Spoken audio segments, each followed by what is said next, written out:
one-day series against India, the World Cup final, I think, is a year away this weekend. Does it feel like preparations are really starting to ramp up for that tournament? Yeah, and I suppose obviously after a large volume of T20 cricket and the World Cup, naturally the focus shifts a little bit to the next one, and that is, like you mentioned, the ODI tournament. So reluctant to call it preparation. It's very much focusing on the series at hand and the cricket we want to play. But having said that, I also believe that's kind of the best way to prepare. So focusing on what's in front of us, but no doubt there's a lot more one-day cricket coming up. I know as recently as last week you were talking about you want to keep playing all three formats. Obviously another innings on Sunday night that was perhaps a bit slow, a bit difficult to watch, at least from this side of the wicket. Have you had time to sit down and think about where you are with T20 and IPL option coming up? Are you expecting you'll be bidded on and picked up there? Yeah, I mean, I still love playing all the three formats, and I enjoy, changing between the three. And as a player, always am looking to keep improving, and I certainly have that motivation. And it was a bit frustrating the other night, and sometimes that's the way it goes. But still looking at some of the positives and some of the areas where you can keep adding value. In terms of the auction, we'll have to wait and see, and it's certainly not up to me. People make decisions on their teams and what they're after, and that's just the nature of how it works. Just one last one, just in terms of T20 now, it's not something where you've sat down and sort of weighed up how it's going, looking forward. Now you're at the end of one World Cup campaign, there's another one 18 months away, it's just a case of just moving forward. Yeah, I mean, there is less of it, and no doubt managing the schedule is really, really important, and whether that's some games here or there, etc. That does have to be looked at, and I think every team's sort of faced with those challenges. So yeah, I think it's just sort of crossing those bridges as you move forward and trying to manage it and have that balance with it. Kane, what conversations have you had with Martin Guptill this week? A brief chat, a few chats with him prior as well. Obviously known Martin for a long time, and an incredible player for New Zealand, and obviously news broke yesterday, and made decisions to play in some of these other leagues, but obviously still available for New Zealand as well, but an incredible player for New Zealand. Do you think there's a future for him still in 50-over cricket for New Zealand? He's certainly, without doubt, been one of the best white ball players we've ever had. So there's no sort of questioning that. It's just trying to strike that balance, I guess, like we've seen with a few other players that have also sort of looked at some of those other opportunities, and it's a bit of a moving landscape. So it's trying to weigh that up and look at how it can all work moving forward.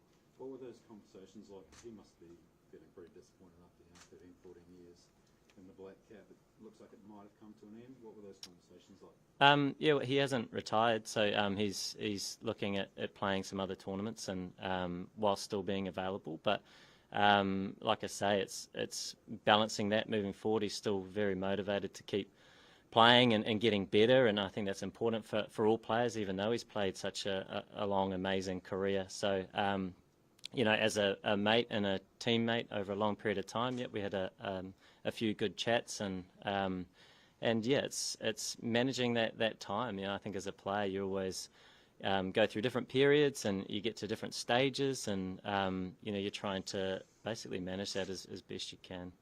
And what does this team need to do to move forward in the ODI space, given the series defeat against Australia? What do you want to see this team to, I guess, get back on track?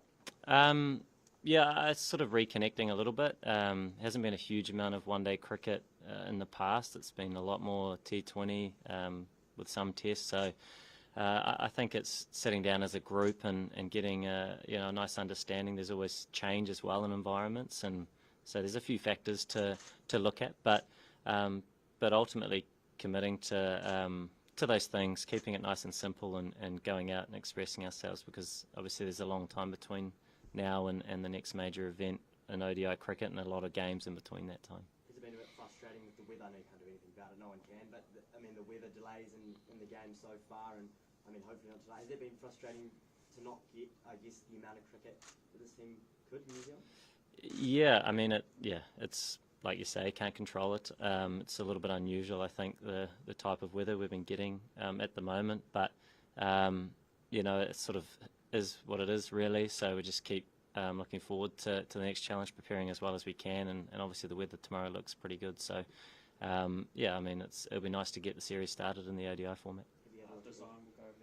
Have you had a look at the wicket out there, and I mean, if so, what do you make of it? I haven't yet. We just arrived sort of at the ground, so I'll go and look at the pitch after this. Yeah.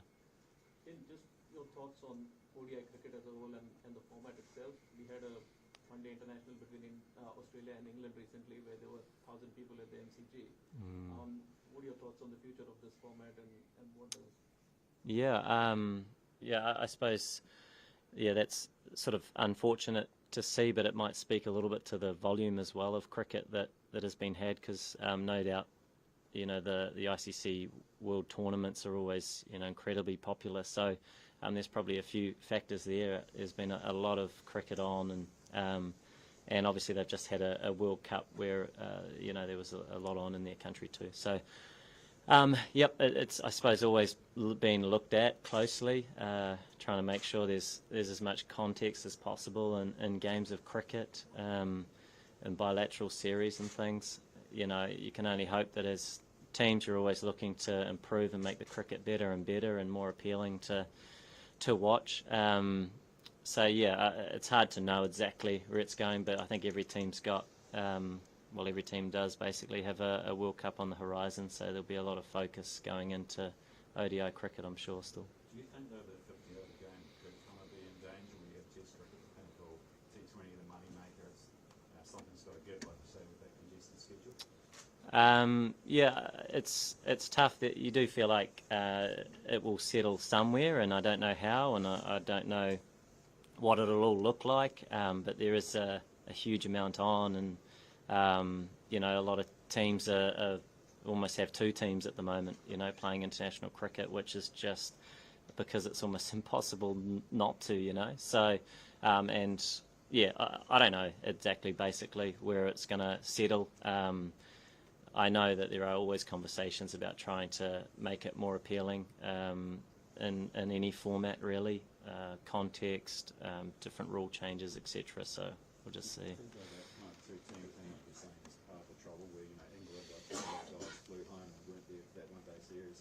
India, some of their big rock stars aren't here, you know. Do you think that's going to kind of dilute people's appetite for the game?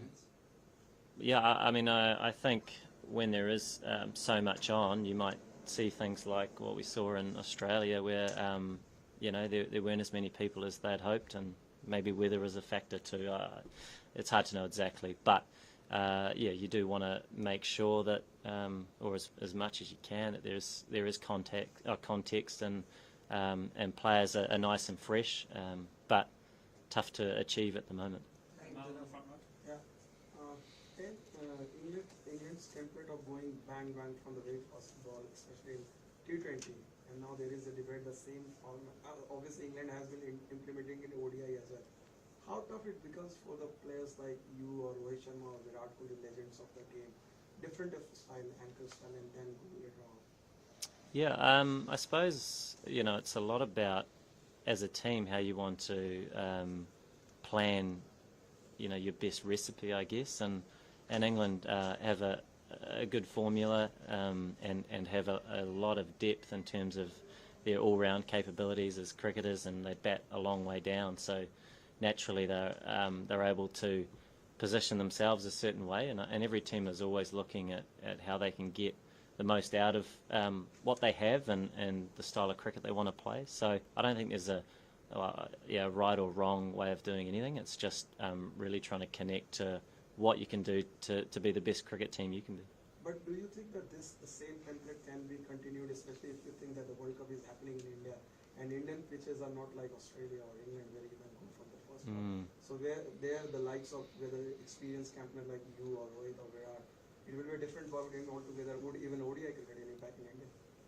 Yeah, it's always different. I think every time certainly that I remember in world events, you turn up and there's so many things to factor in. You might see a highlight reel one day and we all get excited, and then you go to a tournament where the pitches vary a lot and one way doesn't work every day. And I don't just mean any team specific style. I just mean as individuals trying to adapt and adjust what you need to do to get to different stages as a team. And every event that I've been to, even you go to Aussie, we saw those pitches, how much they varied throughout the competition, and even here when the World Cup was here, England as well in 2019. So there's always a lot to have to adapt to in those major events. My final question, Kane.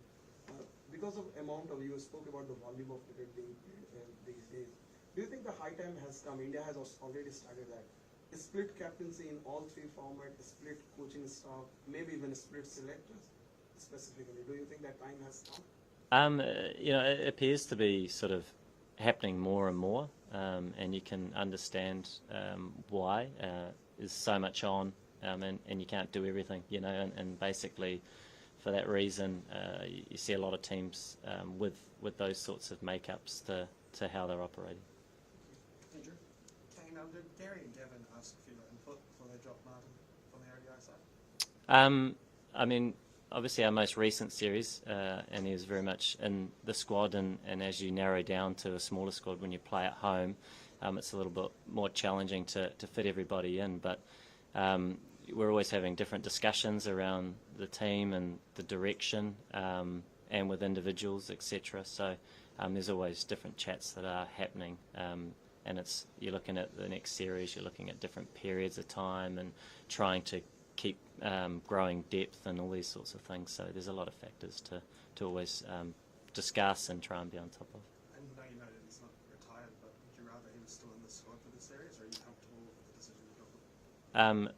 Obviously he's made a decision to explore a few other options, but as a player and as an experienced member of the group, he's added so much value over the years and been one of our best white ball players ever. And even in the T20 World Cup, without getting a playing opportunity, he was outstanding at offering to all the players in the group. So he's been fantastic in so many areas of the environment. Absolutely, will be missed, but like I say, he's not retired, so there's a lot to keep working through over the next period to get a real feel for how the picture looks. Would you prefer he'd been picked for this series though? We've had a number of conversations about a lot of players, as we always do, when we look at series and consider different factors in terms of guys getting experience and bringing players through, etc. So we're always having those discussions. Do you think there's extra pressure now on Finn Allen? He's kind of been almost anointed as the man. He's had a bit of a lean run after that big innings against Aussie. Do you think there's putting pressure on him for the series? I think in cricket you're always going through different experiences and you get taught a number of different lessons, and as a young player, Finn's got an incredible amount of talent. We've all seen that, and he's continuing to learn as well, and so they're all really valuable experiences to have, and he's no different to any other player, whether you bat, bowl, or played a few more games. So it's just the nature of sport, and he's got a great appetite to keep improving and developing as a player. Thanks, guys. Okay, one more question, sorry. Is that all good? Last one. With, like old mate said, there's been a heap of rain. How do you guys pass the time when it's a rain delay? What's your favourite rain delay passing time? You might have seen the other day there was a bit of football happening in Wellington, and with the opposition, some tight games there too, and sometimes some cards, bits and pieces, but often in the T20 stuff, when it's raining, it's the short matches, and so you're kind of waiting either to get on quickly or not, and you end up heading back to the hotel, and one day as tests, got a bit more time on your hands. So yeah, everybody just does different bits and pieces.